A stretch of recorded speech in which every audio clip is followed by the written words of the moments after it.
Oke, assalamualaikum warahmatullahi wabarakatuh. Mari kita lanjut soal bedah buku Seven Habits, habit 4 bagian terakhir.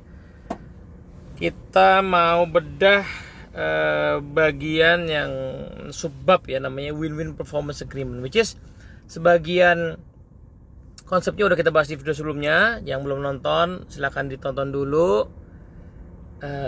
Kalau belum subscribe, klik loncengnya. Moga-moga manfaat ya. Nah, di bagian akhir bab ini Pak Stephen Covey banyak membahas implikasi dari win-win ini sebenarnya seperti apa. Dan yang cukup menarik, saya dapat beberapa insight di luar buku Seven Habits ya, tapi lebih ke arah profesi saya sebagai konsultan, trainer gitu, yang facilitator, yang banyak di kisah ini ternyata Pak Stephen Covey ternyata menunjukkan keteladanan yang beyond my imagination gitu sebagai seorang konsultan ya. Yang tadinya saya mengira tidak seperti itu gitu. Oke, baik, kita bahas dulu kontennya ya. Nanti bagian insight itu bagian akhir insyaallah. Pertama, win-win performance agreement. Jadi win-win PA ini betul-betul menghendaki kita mengubah paradigma secara total. Karena fokusnya ada pada result, bukan pada metode. Gitu. Nah, kenapa kok fokus pada result? Oh, itu kesannya kok hanya mikirin hasilnya aja. Bukan begitu. Karena pada saat kita fokus pada result, maka kita membebaskan manusia untuk mencari metode. Disitulah kebebasan manusia, disitulah ekspresi pemikiran, perasaan, ide-ide orang itu mendapatkan ruangnya. Nah, tapi supaya ekspresi itu kemudian bisa terwujud untuk mendukung pencapaian hasil, maka pencapaian hasilnya itu mesti sangat clear dulu. Nah, disitulah peran win-win performance agreement, sehingga betul-betul bisa merilis ya human potential sama creating greater synergy, ini disebut kayak gitu. Jadi kita clear dengan P-nya, production-nya. Nah, PC-nya itu diberi keleluasaan orang untuk bisa berkreasi gitu. Nah, misalnya dikatakan di sini win-win accountability. People evaluate themselves. Jadi win-win PA memungkinkan orang bisa mengevaluasi dirinya sendiri. Karena kriteria pencapaian itu jelas. Orang sudah bisa memperkirakan saya ini kira-kira perform apa enggak gitu. Nah, ini sering saya temukan ada banyak keluhan para pimpinan di organisasi ketika mereka harus kasih nilai di ujung ya, performance appraisal gitu, harus kasih nilai. Yang keraguannya ini sebagian besar. Jadi kan tipe leader beda-beda ya. Ada leader yang tadi ragu-ragu kalau mau kasih nilai karena tidak siap menjawab pertanyaan kenapa nilai saya segini gitu. Nah, ini kan sebenarnya hanya gejala dari bahwa ya tiap orang berarti tidak paham, tidak clear standar yang diharapkan seperti apa. Karena begitu standarnya clear, maka orang sudah bisa ngira-ngira sendiri dia tuh akan achieve apa enggak gitu. Ya terlepas dari bahwa orang punya harapan, kadang-kadang tetap aja ngeyel ya, udah nggak achieve, ngeyel pengen bagus gitu ya, itu ada gitu. Tapi at least evidence-nya jelas, kriterianya jelas, datanya jelas, sehingga orang seharusnya bisa menilai dirinya sendiri dan memperkirakan dia akan dapat apa atau dapat berapa kalau itu konteksnya reward gitu. Nah, ya kisah Green and Clean itu ya di habit 3 sebenarnya disebut di buku ini sudah menjelaskan. Nah, di sini Pak Stephen Covey bilang bahwa dia sering pakai ini waktu dia jadi dosen. Dia jelaskan kriteria dapat A, B, C itu apa saja. Lalu dia tanya, Anda pengen dapat apa? Gitu. Kalau Anda pengen dapat A, nah ini kriterianya, berarti yuk silahkan bikin plan. Coba dapat A dengan kriteria yang seperti ini, Anda bisa melakukan apa saja. Nah, di situ membuat tiap orang kemudian bisa berkompetisi dengan dirinya sendiri, sehingga apapun yang didapat pun ketika nilainya C misalnya, orang nggak kemudian hanya menyalahkan bahwa oh dosennya pelit nilai, dosennya killer gitu ya. Itu hanya gejala bahwa dari sebuah situasi ketika kriterianya tidak clear, orang tidak bisa memperkirakan sendiri. Nah, menarik bahwa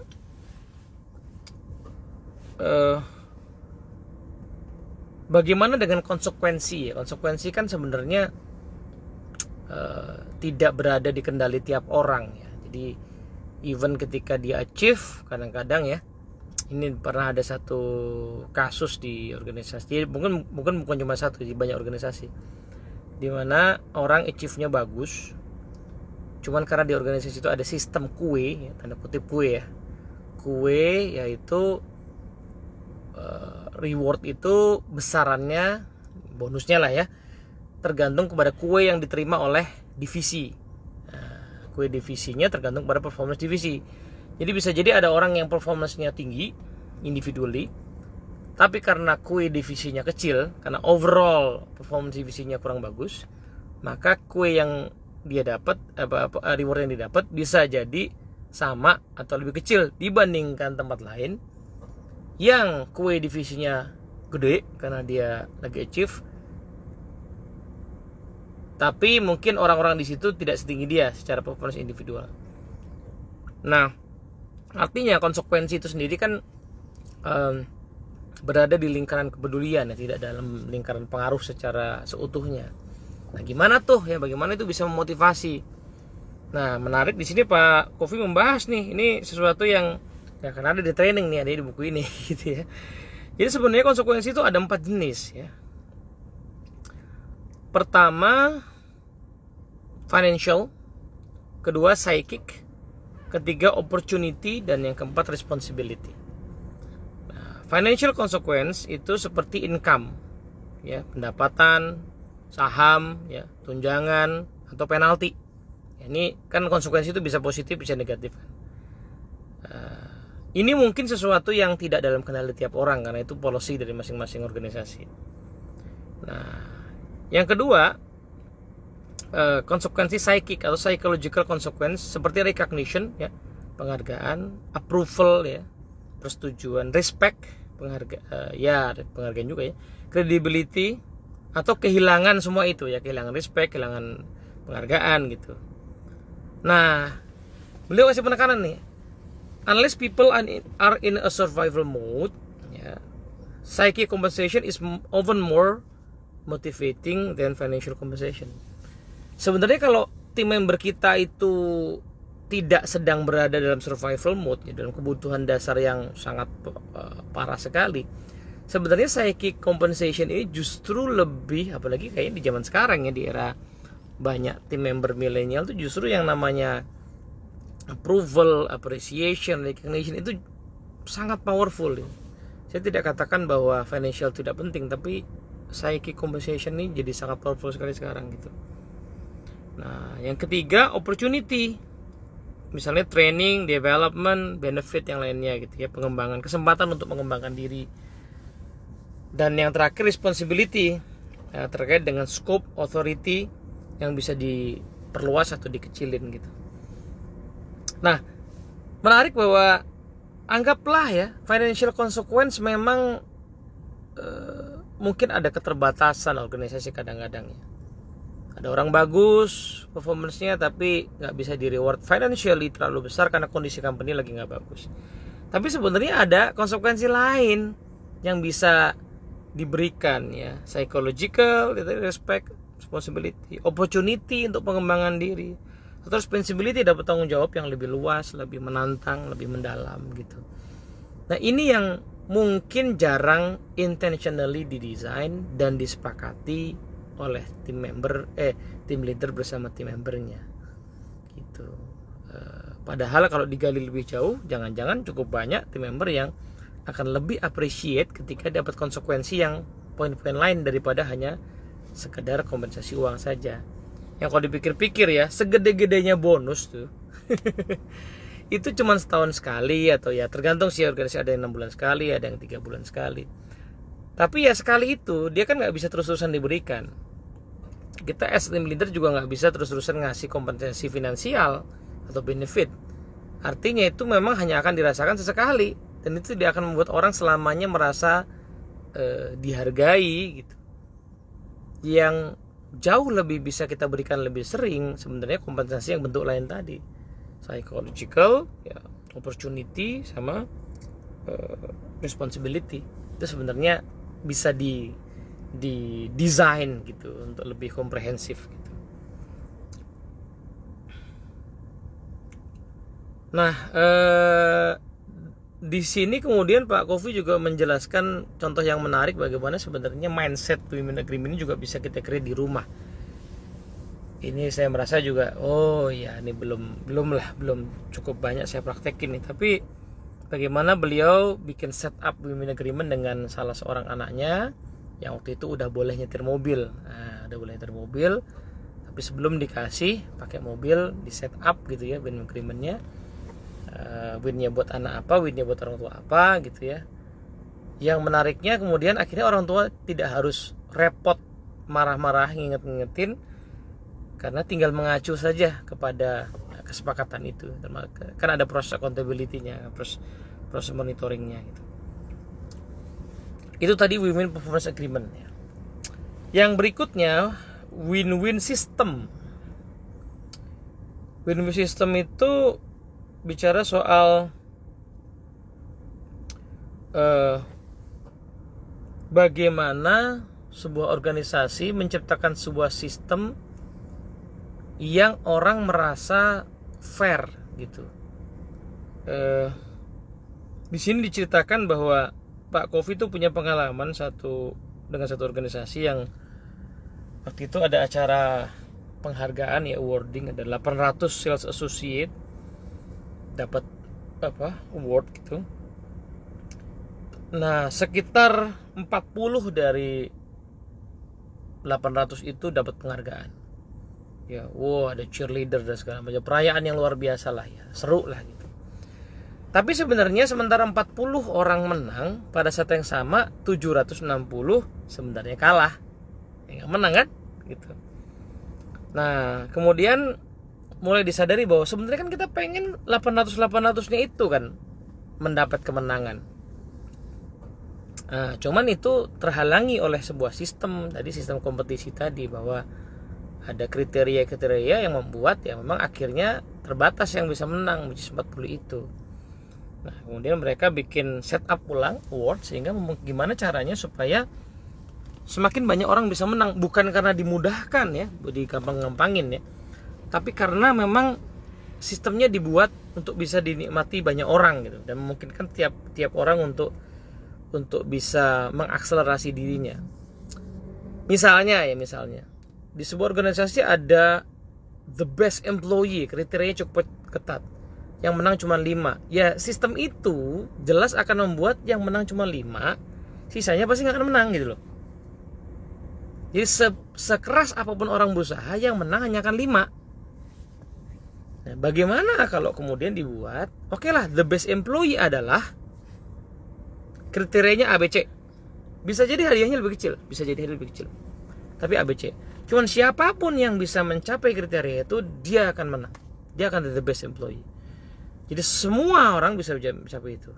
Gak ada gengsinya dong. Lah, ini justru yang sedang dibangun. Ini totally different mindset. Buat apa gengsi kalau kemudian sinergi tidak terjadi? Kenyataannya yang the best employee itu, kenyataannya kan ya nggak bisa kerja sendiri. Kenyataannya dia butuh orang lain.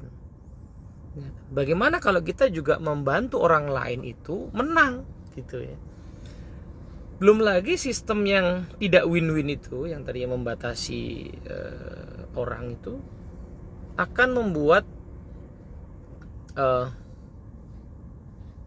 ya situasinya kadang-kadang muncul ya tadi gesekan-gesekan, omongan-omongan yang gak enak di belakang gitu loh. Plus sangat rentan terhadap bias.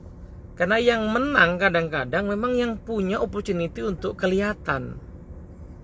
Ya kan?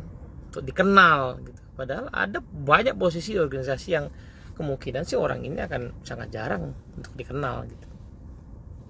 Nah, jadi menariknya pada saat organisasi ini berkonsultasi kemudian membuat sistem yang baru, di tahun berikutnya 800-nya itu achieve award gitu ya, sistem berubah, semua orang merayakan dengan lebih meriah, dan faktanya perayaan itu bahkan tidak perlu ada ya gimmick-gimmick lah. Mungkin di sini ceritakan ada gimmick-gimmick kayak mungkin ya bayang saya ada artis gitu, even itu tidak lagi diperlukan, tapi kemeriahannya lebih besar lagi karena 800-800-nya menerima award. Dan yang jauh lebih menarik adalah mana tadi? Total pendapatan akibat 800-800-nya termotivasi itu jauh lebih besar daripada yang dikumpulkan oleh 40 orang yang menang tahun lalu. Ya jelas lah ya kan, orang 800 compare 40 gitu. Jadi kompetisi itu ada tempatnya, betul, ada tempatnya. Tapi tempatnya adalah di mana situasinya tidak memerlukan interdependensi, kesaling tergantungan. Begitu situasinya perlu interdependensi, maka kompetisi tidak lagi relevan.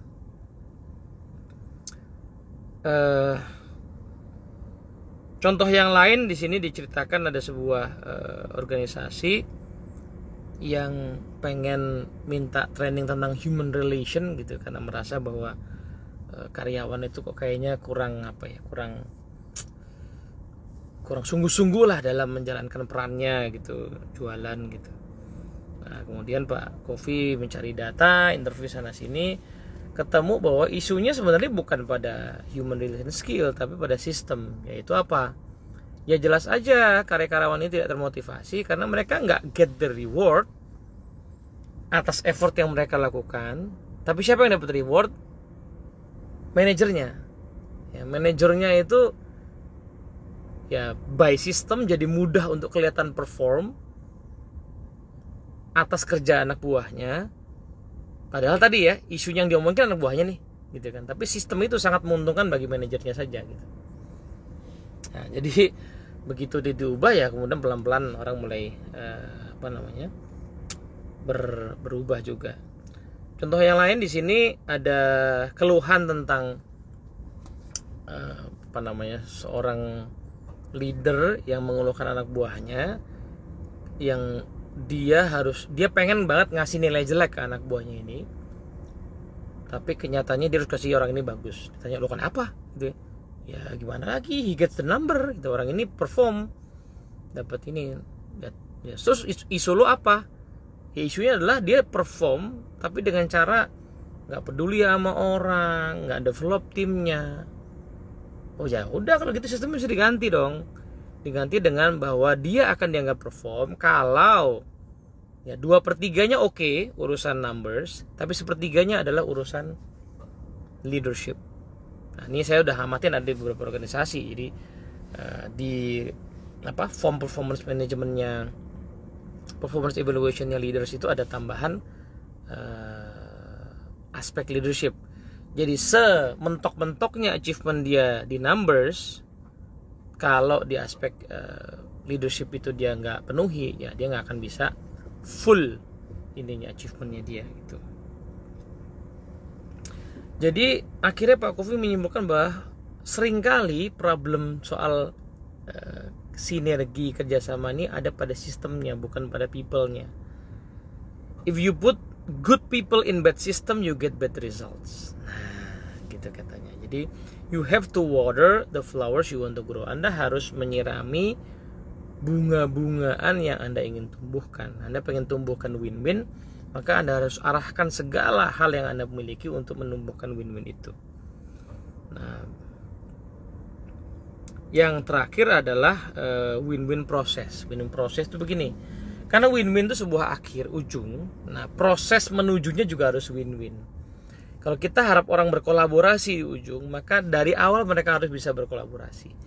Tidak mungkin kita harapkan dua tim itu kolaborasi kalau misalnya mereka selalu kerja terpisah. Mereka punya proses kerja yang jalannya masing-masing. Mereka dapat resource yang tidak adil. Ya. Kelompok A dapat resource lebih banyak, kelompok B sedikit, misalnya. Nah, itu nggak mungkin itu bisa membuat ujungnya terjadi win-win, karena prosesnya sudah tidak win-win. Maka kalau kita amati di dunia olahraga ya, meskipun itu dunia yang sangat kompetitif, tapi sistem yang ada dibuat sedemikian rupa sehingga win-win. Misalnya standar orang berpakaian di olahraga itu harus sama gitu kan. Tidak boleh ada atribut-atribut yang membuat itu tidak adil gitu kan misalnya. kemudian lapangan atau mungkin field tempat bertandingnya juga harus sama gitu, tidak boleh ada yang berbeda. Nah itu sebenarnya proses yang harus win-win, harus fair, supaya kita bisa expect hasil yang win-win juga gitu. Nah kita nggak bisa misalnya mengharapkan dua orang karyawan itu merasa win-win kalau mereka dikasih target yang sama padahal kompetensinya beda. Yang satu baru masuk, yang satu udah pengalaman 2 tahun, targetnya sama. Itu jelas gak win-win, ya kan?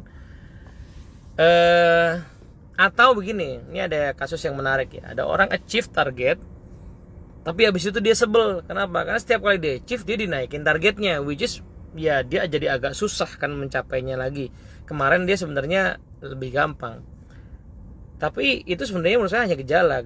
Kenapa? Karena pada saat target dinaikkan harusnya ada inisiatif untuk menaikkan juga kompetensinya dong. Ya kan? Orang dikasih target 10 miliar. Tahun lalu achieve dia. Tahun ini ditarget 12 miliar misalnya. Nah, 2 miliar ini kan pasti menghendaki dia melakukan dengan cara yang berbeda. Pertanyaannya adalah apakah dia juga sekaligus di support untuk mendapatkan resource atau kompetensi supaya dapat 2 miliar tadi. Itu ada di mana, caranya gimana tuh, dia perlu tambahan skill apa, atau mungkin dia perlu sumber daya apa lagi tambahannya. Itu baru akan win-win gitu. Tapi kalau nggak ada itu ya orang akan merasa aduh mendingan gue nggak achieve sekalian gitu, atau mendingan gue achieve-nya so-so aja gitu. Nah kadang-kadang juga saya amati di dunia sales terutama sering terjadi orang anggaplah tadi ya target 10 miliar lalu dinaikin 12 miliar atau bahkan 15 miliar karena dia achieve-nya luar biasa banget kemarin. Gini misalnya targetnya 5 miliar, dia achieve 8 miliar. Nah, lalu sama company-nya, oh kalau gitu depan lo 10 miliar. Ntar dulu, ya kan? Oke lah, secara insentif dia akan lebih gede. Tapi mesti dilihat juga bahwa effort dia untuk mendapatkan 10 itu double daripada dulu dia 5. Means harusnya basic salary-nya juga beda dong. Ya kan? Lo kan value dia 5 miliar dulu. Ini kompetensinya dia, lo hargai gaji pokoknya segini kan. Sekarang 10 miliar, harusnya beda insentifnya area yang di atasnya ini gitu. Itu yang membuat jadi fair, jadi win-win. Tanpa itu ya orang ngerasa aduh mendingan gue nggak achieve atau mendingan gue nggak usah offer gitu ya. Dan ini saya amati sering terjadi, ada sering kali tim sales itu suka menyimpan opportunity yang sebenarnya dia bisa dapat tahun ini untuk sengaja dia taruh di tahun depan. Itu ada, it happens. Kenapa? Karena dia berada di sistem yang mungkin bagi dia nggak win-win gitu ya. Daripada gue achieve lebih tinggi sekarang, tahun depan gue dinaikin gajinya sama ya, padahal dapetnya lebih susah gitu, ya mendingan saya simpan buat tahun depan. Nah, ini kan sebenarnya lose bagi semua pihak gitu. Gitu kira-kira. Nah, seru banget nih bahasan win-win ini. Nah, satu hal tadi ya, insight terakhir, insight yang tadi saya dapatkan dari Pak Kofi adalah di sini Pak Kofi cerita beberapa hal yang beyond scope dia sebagai trainer kalau saya amati ya. Jadi ternyata beliau tuh betul-betul consultant gitu, yang turun ke lapangan, melihat situasi, ambil data, interview, tidak hanya jadi konsultan atau trainer yang lebih tepat trainer mungkin ya, yang udah ada produk standar langsung kemudian ngajar selesai gitu. Tapi betul-betul ya ini bukti banyak saran tentang mengubah sistem, mengembangkan sistem, memperbarui sistem gitu. Kayaknya itu perlu saya renungkan lebih dalam. Moga manfaat. Assalamualaikum warahmatullahi wabarakatuh.